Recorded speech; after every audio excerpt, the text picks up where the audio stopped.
This is the continuation of Chapter 4, Physical Learning Spaces. There are different frameworks for designing learning spaces. There is the engineering process, CDIO, or conceive, design, implement, and operate, that considers the learning environment as a product. CDIO was proposed by Philip Long and Ed Crowley at MIT. Another model that facilitate whole class, small group, and teacher interactions is the Scalyuk. Scalyuk ba na siya? Model, or student-centered activities for large environment undergraduate program. For both models, it is important to have infrastructure in place to move from whole class interaction to small group, active learning experience, and then to informal learning if necessary.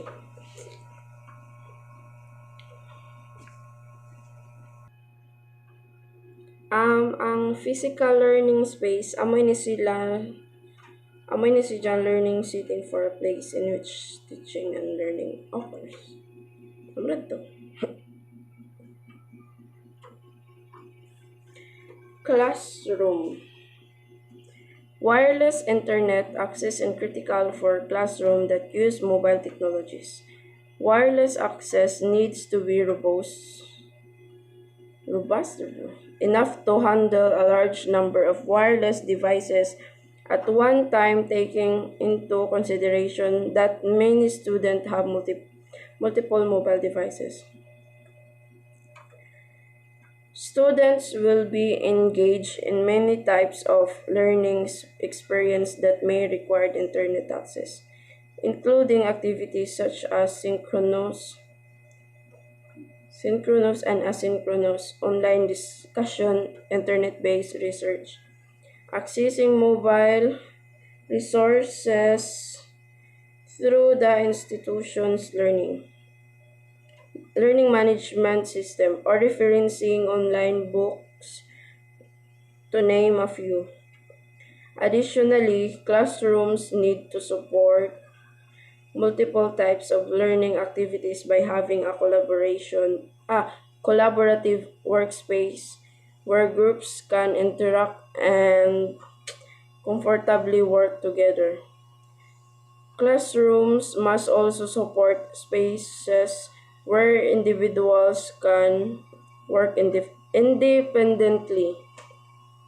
It is important to note that as mobile devices become more common, distracted with non-educational tasks, as with teaching students how to recognize the learning space, we will need to teach students how to effectively use the devices for the task at hand.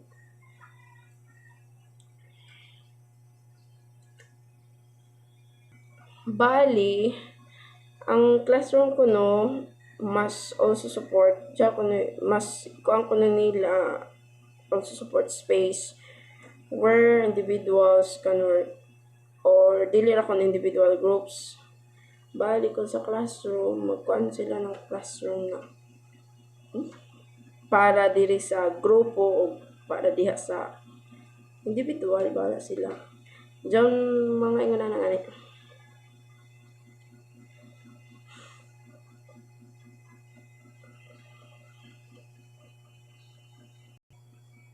Informal learning spaces.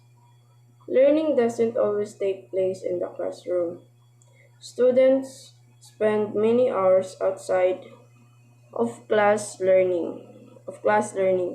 Informal learning shifts the responsibility of initiating the learning process onto the learning or learners. Technology, in our case, mobile technology, it is used to leverage information and provide support for the learning process. The role of the teacher is in formal learning is to provide support by providing quality resource and gently guidance to the student.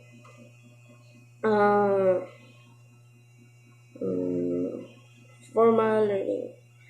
Mabatag kuan diri na kasagaran kasagaran magazud estudyante mas kuan magazud nila no mag-internet to kumpara mo ato sa library murag kapuyan na sila.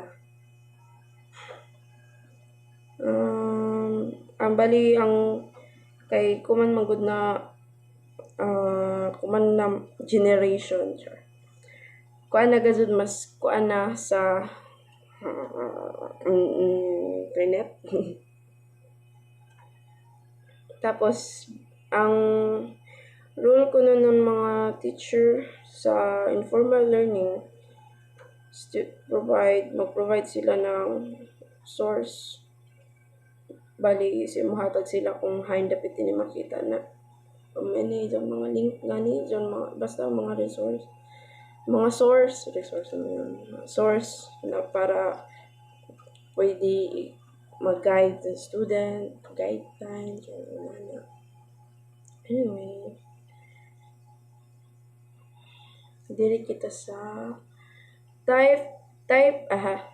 the table below shows the characteristic of flexible learning spaces that takes into account student use of mobile devices during their learning experience for different types of instruction, both formal and informal.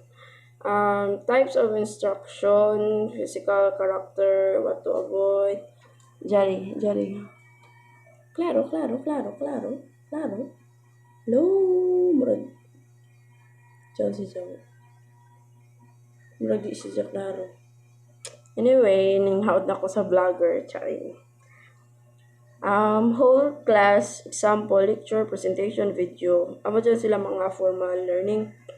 Physical characteristic, multiple displays for people to be able to see from. Plenty of power outlets are easily accessible, access to virtual learning workspace for entire class. What to avoid? Teacher computer lock to the front of the room. Amo dyan mga what to avoid niya. Small group, example.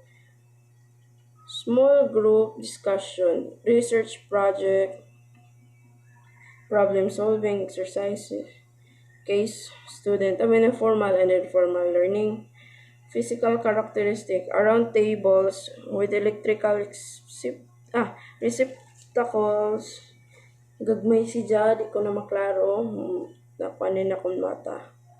Wireless internet access, group virtual workspace, dedicated whiteboard space for each group.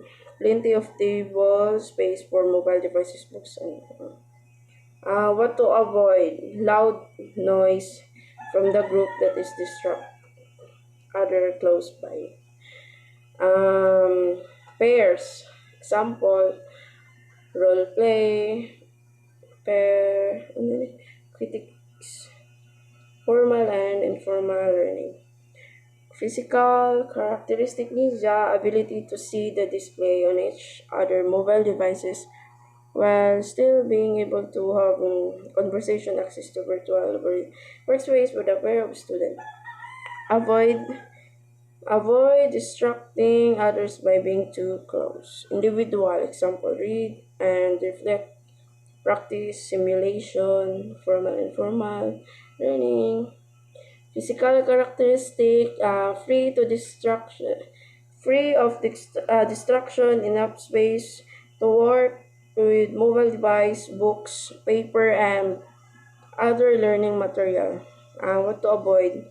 Small workspace, limited internet access, no electrical access. Amo to siya. Sa characteristic of flexible learning space. Dire kita sa virtual learning places.